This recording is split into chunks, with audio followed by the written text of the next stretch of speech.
കണ്ടു എന്ന് ലോകത്തോട് വിളിച്ചു പറയുമ്പോ അല്ലാഹുവിന്റെ പ്രവാചകനെ കുറിച്ച് അല്ലാഹു പറയാണ് സുബ്ഹാനല്ലദീ യസ്റാ ബിഅബ്ദിഹി ലൈലൻ മിനൽ മസ്ജിദിൽ ഹറാമി ഇലൽ മസ്ജിദിൽ അഖ്സല്ലദീ ബാറക്നാ ഹൗലഹു ലിനുരിയഹു മിൻ ആയാതിനാ.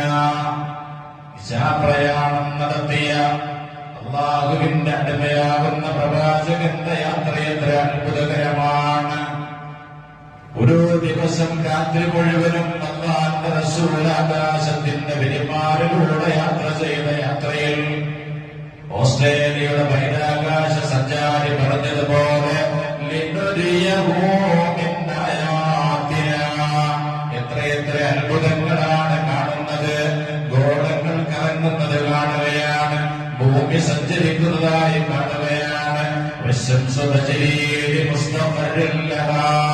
ഭൂമി അതിന്റെ ഭ്രമണപഥത്തിൽ സഞ്ചരിച്ചുകൊണ്ടിരിക്കും, സൂര്യൻ അതിന്റെ ഭ്രമണപഥത്തിൽ സഞ്ചരിച്ചുകൊണ്ടിരിക്കുകയാണ്. 1400 കൊല്ലം മുമ്പ് അല്ലാഹുവിന്റെ റസൂലിനെ പടച്ചറപ്പ് കാണിച്ചു കൊടുക്കുകയാണ്. പ്രപഞ്ചത്തിലെ അത്ഭുതങ്ങൾ കാണിച്ചു കൊടുക്കുകയാണ്. ഏതുപോലെ ഇബ്രാഹിം നബി അലൈഹിസ്സലാമിന്റെ മലക്കൂത്ത് സമാവാത്ത് കാണിച്ചു കൊടുത്തതുപോലെ വിശുദ്ധ ഖുർആനിൽ ഇബ്രാഹിം നബിയെ കുറിച്ച് പറയുന്നിടത്ത് അല്ലാഹു ഇബ്രാഹിം നബിക്ക് കാണിച്ചു കൊടുക്കുകയാണ്. എന്ത്? മലക്കൂത്ത് സമാവാത്ത്, ആകാശഭൂമികളുടെ ഇടയിലുള്ള പ്രപഞ്ചത്തിന്റെ രഹസ്യങ്ങൾ നേർക്കാഴ്ചയായിട്ട് കാണിച്ചു കൊടുക്കുകയാണ്. യൂറീകാരൻ വായുമണ്ഡലം നീട്ടി കടന്നു വരുമ്പോൾ ആകാശത്തിന്റെ വിരിമാറിലൂടെ സഞ്ചരിക്കുമ്പോൾ വിക്ടർ പറിയാസേവ് എന്ന് പറയുന്ന ഋഷിയുടെ ബഹിരാകാശ സഞ്ചാരി ആകാശത്തിലൂടെ സഞ്ചരിക്കുമ്പോൾ ലോകത്തിനോട് വിളിച്ചു പറയുന്നു, പ്രപഞ്ചം എത്ര അത്ഭുതമാണ്, ഈ പ്രപഞ്ചാധിപതിയുടെ ഈ സംവിധാനം എത്ര വലുതാണ്. എന്നാൽ അല്ലാഹുവിന്റെ ഖുർആൻ പറയുന്നു, സുബ്ഹാനല്ലദീ അസ്റാ ബിഅബ്ദിഹി ലൈലൻ മിനൽ മസ്ജിദിൽ ഹറാമി ഇലൽ മസ്ജിദിൽ അഖ്സല്ലദീ ബാറക്നാ ഹൗലഹു ലിനുരിയഹു മിൻ ആയാതിനാ. മസ്ജിദുൽ അഖ്സയിൽ നിന്ന് അഖ്സയിൽ എനർജി ബോഡികളുള്ള ഒരുപാട് കഴിഞ്ഞു പോയ പ്രവാചകന്മാരുടെ സാന്നിധ്യമുണ്ടായി. നമ്മുടെ ഫിസിക്കൽ ബോഡി മണ്ണിലേക്ക് അലിഞ്ഞു ചേർന്നാലും ആത്മീയമായ റൂഹിന്റെ സാന്നിധ്യമുള്ള എനർജി ബോഡികളാകുന്ന ഈ പ്രപഞ്ചത്തിൽ മറഞ്ഞു നിൽക്കുന്ന മനുഷ്യ ആത്മാവുകളുടെ സംഗമ ഭൂമിയായി മസ്ജിദുൽ അഖ്സ അതിന്റെ മുതൽ കഴിഞ്ഞുപോയ പ്രവാചകന്മാർക്ക് ഇമാമത്തായി നിസ്കരിച്ചു എന്ന് ലോകത്തിനോട് റസൂല് പറയുമ്പോ ആധുനിക ലോകശാസ്ത്രം പറയുകയാണ്, മനുഷ്യൻ മരിച്ചു പോയാലും അവന്റെ ഫിസിക്കൽ ബോഡി മാത്രമേ ലോകത്ത് മണ്ണിൽ അലിഞ്ഞു ചേരുന്നുള്ളൂ, അവന്റെ ആത്മാവി പ്രപഞ്ചത്തിൽ തന്നെ നിലനിൽക്കുന്നു. ഇങ്ങനത്തേക്ക് ശാസ്ത്രം വളർന്നു വരുമ്പോൾ 1400 കൊല്ലം മുമ്പ് അല്ലാഹുവിന്റെ റസൂല് പറയാണ്, ഈ പ്രപഞ്ചത്തിലെ ആദിമ മനുഷ്യനാകുന്ന ആദം മുതൽ കഴിഞ്ഞു പോയ 1.4 ലക്ഷം വരുന്ന പ്രവാചകരുമായി ഞാൻ സംഗമിച്ചു മസ്ജിദുൽ അഖ്സയിൽ. ആ മസ്ജിദുൽ അഖ്സയിൽ സംഗമിക്കുകയും പ്രപഞ്ചത്തിലൂടെ സഞ്ചരിച്ചു.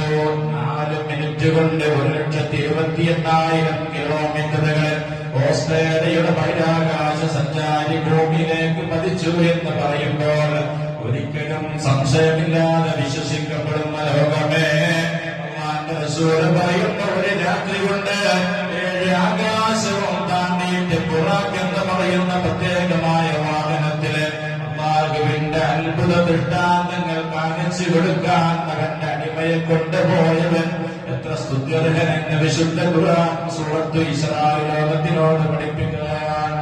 എന്തൊരു അത്ഭുതമാണ്. ശാസ്ത്രങ്ങൾ വളരട്ടെ, ലോകത്ത് ശാസ്ത്രീയ വികാസങ്ങൾ ഉണ്ടാവട്ടെ. ഇസ്ലാം ലോകത്തോട് പഠിപ്പിച്ച ഈ വിശുദ്ധ ഖുർആനിന്റെ പ്രസക്തി ലോകം മുഴുവനും അറിയട്ടെ. അതുകൊണ്ട് റജബ് 27 കടന്നു വരുമ്പോൾ നാം എപ്പോഴും പറയാറുള്ള ഇസ്രായേൽ മിഅ്റാജ് വലിയ അത്ഭുതങ്ങളാണ്. ഇസ്രായേലിന്റെ രാത്രിയിൽ മിഅ്റാജിന്റെ രാത്രിയിൽ ഒരുപാട് മഹാ അത്ഭുതങ്ങൾ അല്ലാഹുവിന്റെ ഹബീബ് നബി മുഹമ്മദ് മുസ്തഫ കണ്ടു എന്നാണ് പറയുന്നത്. ഈ കിർലിയൻ ഫോട്ടോഗ്രഫി എന്നൊരു സംഭവമുണ്ട്. ലോകത്ത് ഏത് അറ്റത്തിരിക്കുന്ന സാധനത്തിനെയും വലുതായി കാണാനുള്ള സംവിധാനം, അതാണ് കിർലിയൻ ഫോട്ടോഗ്രഫി എന്ന് പറയുന്നത്. നമ്മൾ ഒരുപാട് കാണാത്ത സംഭവങ്ങൾ ഈ പ്രപഞ്ചത്തിലുണ്ട്, കാണാത്ത കാര്യങ്ങൾ അല്ലേ? നമുക്ക് വിശ്വാസത്തിന്റെ കാരണം നമ്മൾ കണ്ടിട്ടില്ല. നമ്മുടെ കണ്ണിന് പരിധികളുണ്ട്. അല്ലാഹുവിന്റെ ഹിതദാസന്മാരായ മനുഷ്യർക്ക്, പ്രവാചകന്മാർക്ക് ഇബ്രാഹിം നബിക്ക് കാണിച്ചു കൊടുത്തപോലെ ദൂരിസിന പർവ്വതത്തിന്റെ മലനിരകളില് മൂസാ നബി അലൈഹിസ്സലാം വിശുദ്ധ പ്രവാചകൻ അല്ലാഹുവിന്റെ ശബ്ദം ശ്രവിക്കാനുള്ള കഴിവ് കിട്ടിയതുപോലെ അല്ലാഹുവിന്റെ റസൂലിനെ കണ്ടുകൊണ്ട് കാണാൻ, ഈ പ്രപഞ്ചത്തിന്റെ സൃഷ്ടാവിൽ നേർക്കാഴ്ചയായി കാണാൻ അല്ലാഹു അവസരം കൊടുക്കുകയാണ്. അതുകൊണ്ട് ചൊവ്വാഴ്ച ദിവസത്തിൽ നോമ്പ് പിടിക്കുന്ന സുന്നത്താണ്. ആ പ്രവാചകന്റെ ജീവിതത്തിലെ ഏറ്റവും സുപ്രധാനമായ ആകാശാരോഹണത്തിനെ നന്ദി പ്രകടിപ്പിച്ചുകൊണ്ട് സ്മരിച്ചുകൊണ്ട് നാം ഒരു നോമ്പ് പിടിക്കണം. ഹദീസുകൾ ഒരുപാട് മുഹദ്ദിസീങ്ങൾ ആ നോമ്പിന്റെ പ്രത്യേകതകൾ പഠിപ്പിക്കുന്ന ഭാഗ്യത്തിരുമാറാവട്ടെ. അതുകൊണ്ട് റജബ് നമ്മളോട് വിട പറയുമ്പോൾ ഞാൻ കഴിഞ്ഞ വെള്ളിയാഴ്ചയിൽ ഓർമ്മപ്പെടുത്തിയതുപോലെ റജബ് അല്ലാഹുവിന്റെ മാസമാണ്. റജബ് അല്ലാഹുവിന്റെ മാസമാണ്. അല്ലാഹുവിന്റെ അടിമകൾ ഇബാദത്തിന് വേണ്ടി സജ്ജമാകുന്ന മാസമാണ് റജബ്. ഈമാൻ പൂരിത്തരിക്കേണ്ട മാസമാണ്. ഈമാൻ സ്ഫുരിക്കേണ്ട മാസമാണ്. അല്ലാഹുവിലേക്ക് ഓടിയോടി അടുക്കേണ്ട മാസമാണ്. ദാനധർമ്മങ്ങൾ അധികരിപ്പിക്കേണ്ട മാസമാണ്. പ്രിയപ്പെട്ടവരെ, അബൂ തൽഹാ റളിയല്ലാഹു അൻഹു എന്ന് പറയുന്ന ഒരു സഹാബിയുണ്ട്. അസർ നിസ്കരിക്കാൻ അല്ലാഹുവിന്റെ റസൂലിന്റെ മസ്ജിദുൻ നബവിയിൽ വന്നതാണ്. റസൂലുള്ളാഹിയുടെ പ്രസംഗം ഇങ്ങനെ കേട്ടുകൊണ്ടിരിക്കുകയാണ്. അബൂ തൽഹാക്ക് വലിയൊരു തോട്ടമുണ്ട് മദീനയിലെ.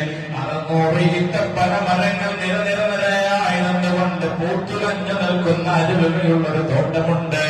അബൂ തൽഹാ അല്ലാഹുവിന്റെ റസൂലിന്റെ പ്രഭാഷണം അങ്ങ് കേട്ടപ്പോൾ അബൂ തൽഹാ പറയുന്നു, റസൂലേ, എന്റെ ജീവിതത്തിൽ എനിക്ക് ഏറ്റവും സന്തോഷമുള്ള ഒരു തോട്ടമാണ് ഈ തോട്ടം. ഞാനിതാ പാവപ്പെട്ടവർക്ക് വേണ്ടി തന്ന നബിയെന്ന് അബൂ തൽഹാ റളിയല്ലാഹു അൻഹു റസൂലിനോട് പറയാണ്. സംസ്കാരം കഴിഞ്ഞിട്ട് അല്ലാഹുവിന്റെ റസൂലിന്റെ അടുക്കൽ നിന്ന് അബൂ തൽഹാ പുറത്തേക്ക് പോവുകയാണ്. പുറത്തേക്ക് പോകുമ്പോൾ മദീനയുടെ ചാരത്ത് പൂത്തുലഞ്ഞു നിൽക്കുന്ന 600 ഈത്തപ്പന മരങ്ങളുള്ള നല്ല കൊച്ചു അരുവികൾ ഒഴുകുന്ന ആ തോട്ടത്തിന്റെ അടുക്കലോട് അബൂ തൽഹാ പോകുമ്പോൾ അവിടുത്തെ ഭാര്യയാകുന്ന റമീസാ ബീവി തോട്ടത്തിൽ ഇങ്ങനെ ഇരിക്കുകയാണ്. അബൂ തൽഹാ തോട്ടത്തിലേക്ക് കയറുന്നില്ല. തന്റെ പ്രിയതമ റമീസാ ബീവി വിളിക്കുകയാണോ, അബൂ തൽഹാ എന്റെ തോട്ടത്തിലേക്ക് കയറാത്തത്? അബൂ തൽഹാ പറയുകയാണ്, മോളെ, ഈ തോട്ടം നമ്മുടേതല്ല. ഇന്നലെ വരെ അസറിന് മുമ്പ് വരെ ഈ തോട്ടം നമ്മുടേതായിരുന്നു. അസറിന് ശേഷം തോട്ടം നമ്മുടേതല്ല. അത് അല്ലാഹുവിന്റെ റസൂലിന്റെ സവിധത്തിലേക്ക് ഞാൻ പാവപ്പെട്ടവർക്ക് വേണ്ടി സമർപ്പിച്ചു എന്ന് പറയുമ്പോൾ നമ്മുടെ കുട്ടികൾ എന്ത് പറയും? എപ്പോഴാ തുടങ്ങിയിരിക്കുന്നത്? എപ്പോഴെങ്ങനെ തുടങ്ങിയെന്നിരിക്കും? ഇത്രയും നല്ലൊരു തോട്ടം അല്ലാഹുവിന്റെ റസൂലിന്റെ പ്രസംഗം കേട്ടപ്പോൾ കൊടുത്തിട്ട് പിന്നാലെ പോവുക. റമീസാ ബീവി റളിയല്ലാഹു അൻഹ പറഞ്ഞ അല്ലാഹുവിന്റെ ഹബീബായ മുഹമ്മദ് റസൂലുള്ളാഹിക്ക് തോട്ടം സദഖ കൊടുത്തിട്ട് വരുന്ന അബൂ തൽഹാ റളിയല്ലാഹുവിനോട് പറഞ്ഞു, ഓ അബൂ തൽഹാ, ഞാൻ ഇടയ്ക്കിടയ്ക്ക് ആലോചിക്കും, ഇത്രയും മനോഹരമായി തോട്ടം അല്ലാഹുവിന്റെ സ്വർഗ്ഗലോകത്ത് ഒരുമിച്ച് കൂടുമ്പോ ഇതിനേക്കാൾ ഭംഗിയുള്ളത് കിട്ടാൻ എത്രയോ പാവപ്പെട്ടവർ നമ്മുടെ നാട്ടിലുണ്ട്. ഈ തോട്ടം അങ്ങ് കൊടുത്തൂടെ എന്ന് അബൂ തൽഹയോട് ചോദിക്കണമെന്ന് എനിക്ക് പലപ്പോഴും ആഗ്രഹം ഉണ്ടായിരുന്നു. പക്ഷേ അബൂ തൽഹയ്ക്ക് ഏറ്റവും പ്രിയപ്പെട്ടതാണ് ഈ തോട്ടം. അൽഹംദുലില്ലാ, എനിക്ക് സന്തോഷമായി എന്ന് പറയുന്ന ആ റമീസാ ബീവി റജബിന്റെ രാവുകളിൽ അല്ലാഹുവിലേക്ക് അടുക്കാൻ കർമ്മം കൊണ്ടും അല്ലാഹുവിന്റെ പ്രീതി സമ്പാദിക്കാൻ സജ്ജരായ പൂർവീകരായ സച്ചരിതരായ മോമിനീങ്ങള് അവർ കാണിച്ച ആവേശം, പ്രിയമുള്ളവരെ, ചരിത്രങ്ങൾ പറയുന്നത് അല്ലാഹുവിന്റെ ഹിതദാസന്മാരെ അല്ലാഹുവിലേക്ക് അടുക്കാൻ വേണ്ടി ജീവിതം മുഴുവനും സമർപ്പിച്ചെങ്കിൽ നമുക്കും അതിന് കഴിയണം. അല്ലാഹു നമുക്ക് ഭാഗ്യം തരുമാറാവട്ടെ. അല്ലാഹു നമുക്കതിനുള്ള സമ്പത്ത് തരുമാറാവട്ടെ. അല്ലാഹു നമുക്ക് ബർക്കത്തുള്ള ഈമാൻ തരുമാറാവട്ടെ. അല്ലാഹു നമുക്ക് ആഫിയത്തുള്ള ദീർഘായുസ്സ്